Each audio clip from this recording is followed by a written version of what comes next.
오늘 말씀은 창세기 1장 1절부터 31절까지를 우리 박희정 권사님이 특별히 낭독해 주시겠습니다. 박희정 권사님 말씀 낭독으로 우리 성경 말씀을 읽겠습니다.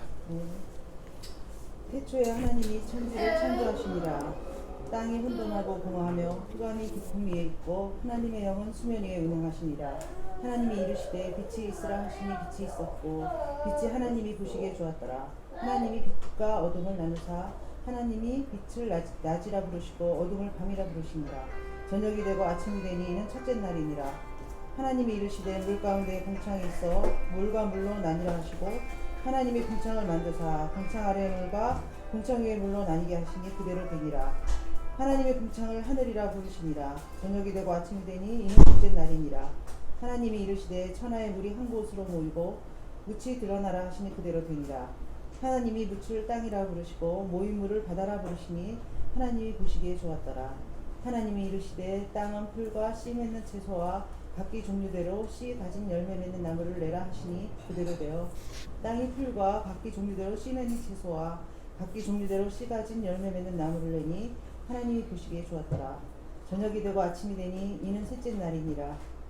하나님이 이르시되 하늘의 궁창에 광명체들이 있어 낮과 밤을 나뉘게 하고 그것들로 징조와 계절과 날과 해를 이루게 하라.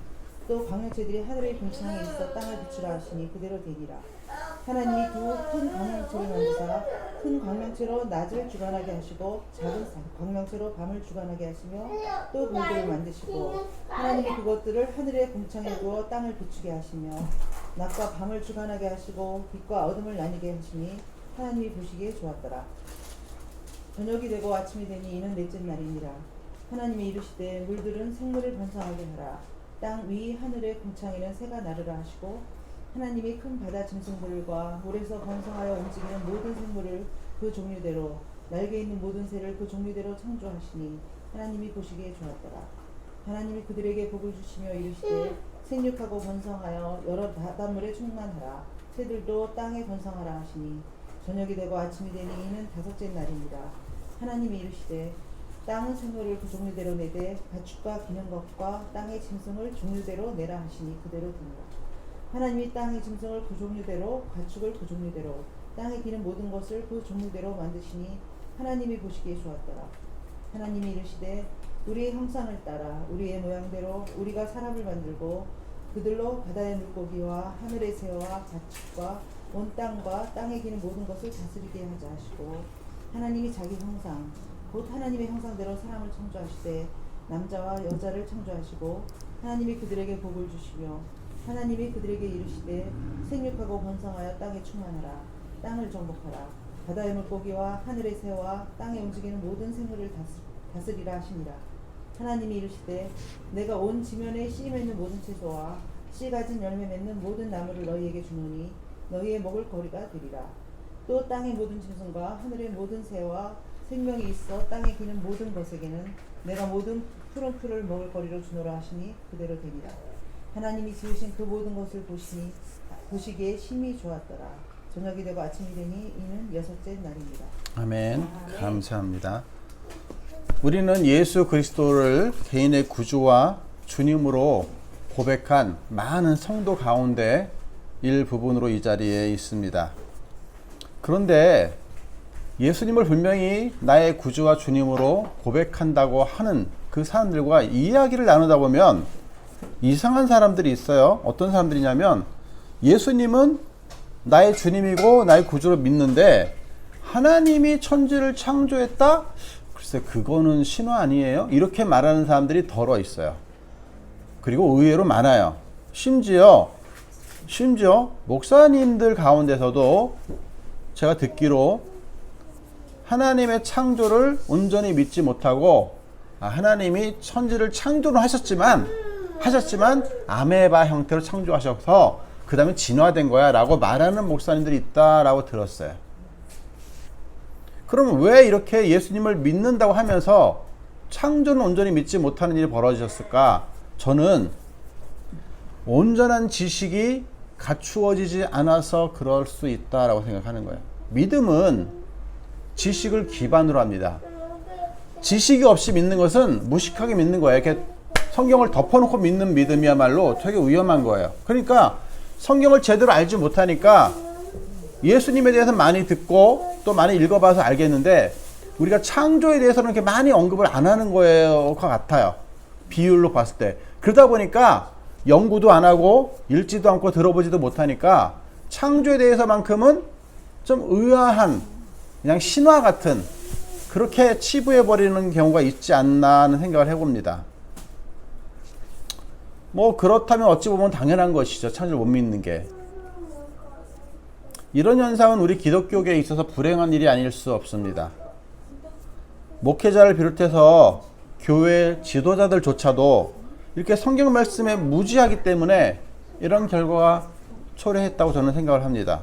오늘 본문 말씀은 교회 다니는 사람이라면 누구나 익히 들어온 말씀이에요. 그러면서도 깊이 연구를 해보거나 깊이 생각을 해보지는 않은 말씀이기도 합니다. 우리 역시 당연히 여기고 그냥 넘어갈 수 있는 이 창조에 대한 말씀을 좀 깊이 생각해보고 그리고 믿음으로 그것을 고백하는 시간이 됐으면 합니다. 창조는 이 세상의 모든 것들의 시작을 말해 줍니다. 인간의 시작, 동물과 식물의 시작, 해와 달과 별들 그리고 이 지구의 모든 것들의 시작을 말해 줍니다. 그것은 보이는 것과 보이지 않는 모든 것을 포함해요. 그것이 창세기 1장의 말씀입니다. 그런데 사람들은 이 시작이라는 주제를 가지고 여러 가지 가설들을 만들었어요. 그 중에 가장 큰 가설이 뭐냐면 진화론이에요. 그리고 그 진화론의 근본이 되는 이론이 빅뱅 이론입니다. 빅뱅 이론은 쉽게 말해서 뭐냐면 어느 시점, 태초의 어느 시점에 큰 폭발이 우주에 있었고 그 큰 폭발로 말미암아 별들과 지구와 기타 등등 우리가 보이는 것들이 생겨났다. 그리고 그 유기물들이 생명체가 되었고 그 생명체를 말미암아 단세포에서 다세포로 진화가 되었다가 빅뱅 이론의 기본입니다. 그런데 이론이야 어찌됐든 중요한 것은 진화를 믿든 빅뱅을 믿든 창조를 믿든 어디로 결부되냐면 믿는 것으로 결부된다는 거예요.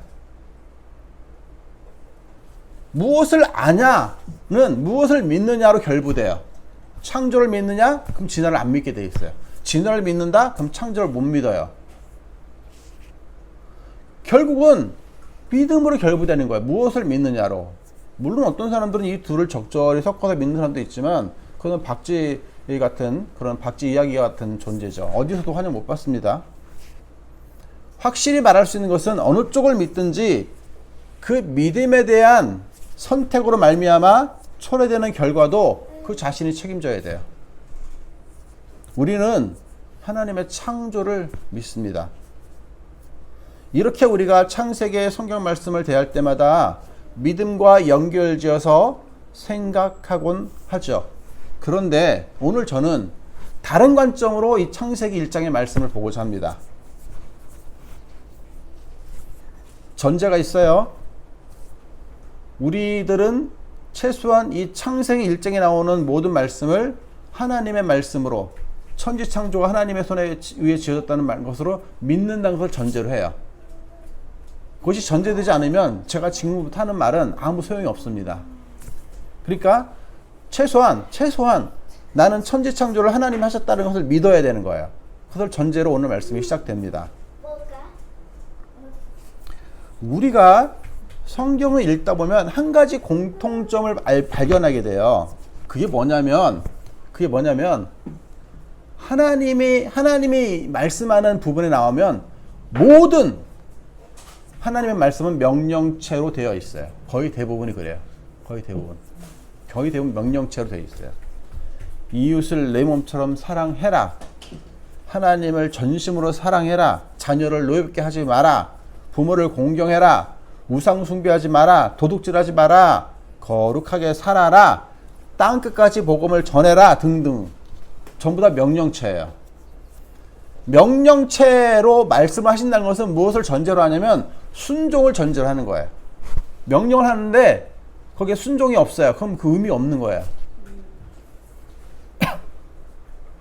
오늘 본문 말씀만 보더라도 빛이 있으라, 물과 물로 나뉘라, 묻이 드러나라, 계절을 이루라, 생물로 번성하라, 다스리라 등 다 명령체예요.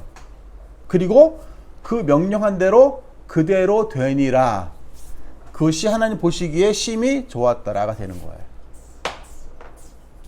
이게 오늘의 주제입니다. 군대에서 만약에 전쟁 중인데 군대에서 상관의 명령을 불복종하면 어떻게 됩니까?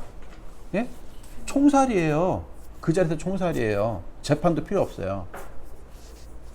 그만큼 명령과 순종은 아주 중요한 결과를 초래하기 때문에 그렇게 하는 것입니다. 그 말씀을 순종하지 않을 때 문제가 발생하죠. 28절 한번 보십시오.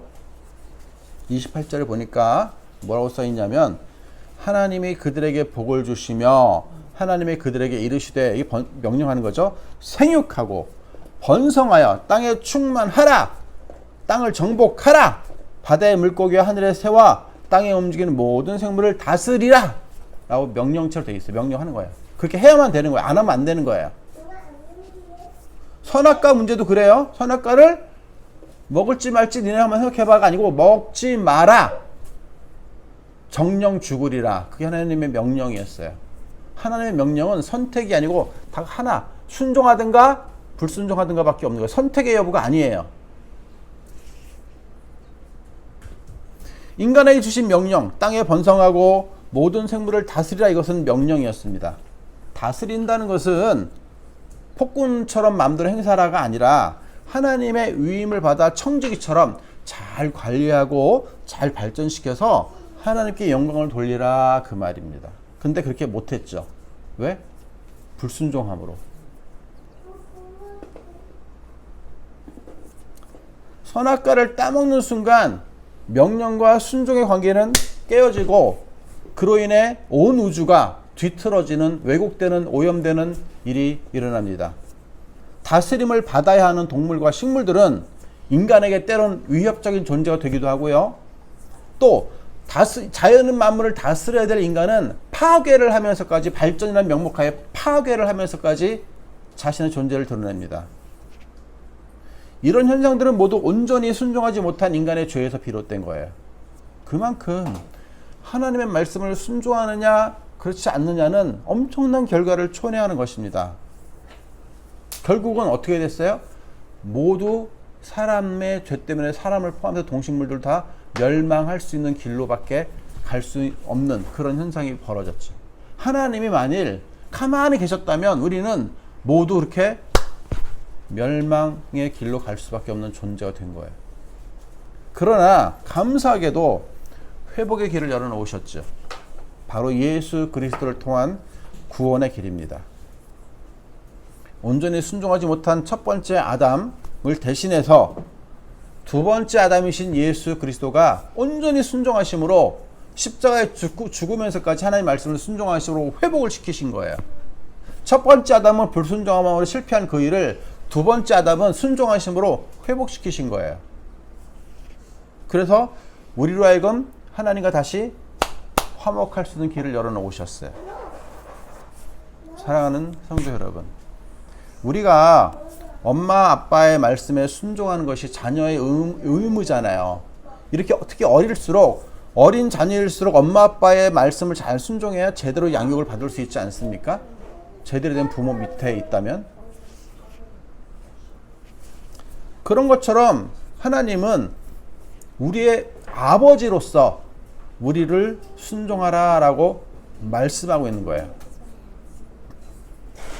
하늘을 나는 새도 먹이시고 입히십니다. 들에 피는 예쁜 그 조그만 꽃 한 송이도 하나님이 입히신다고 말씀하시면서 뭐라고 그래요? 하물며 너희일까 보냐. 하물며 너희일까 보냐. 먹을 거 입을 거 걱정하지 말아라. 저런 자연 만물도 다 하나님이 입히시고 먹이시는데 하물며 너희 자녀들을 굶기시겠니? 너희들을 헐벗게 다니시게 하겠니?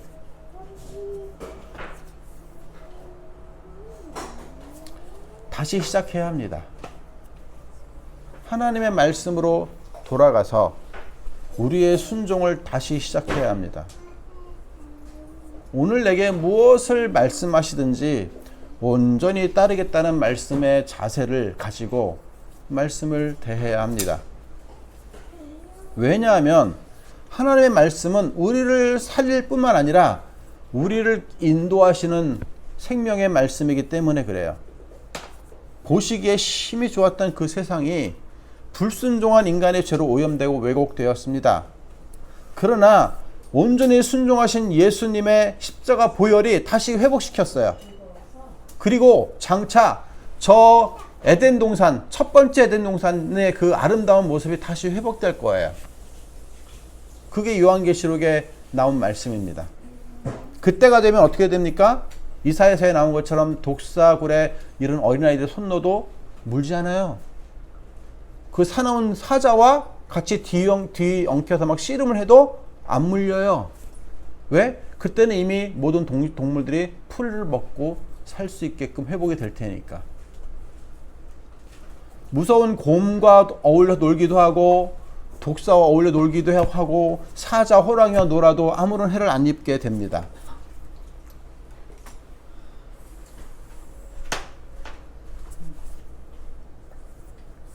모든 피조물이 하나님의 말씀을 순종하며 창조의 질서를 세워나갈 것이에요.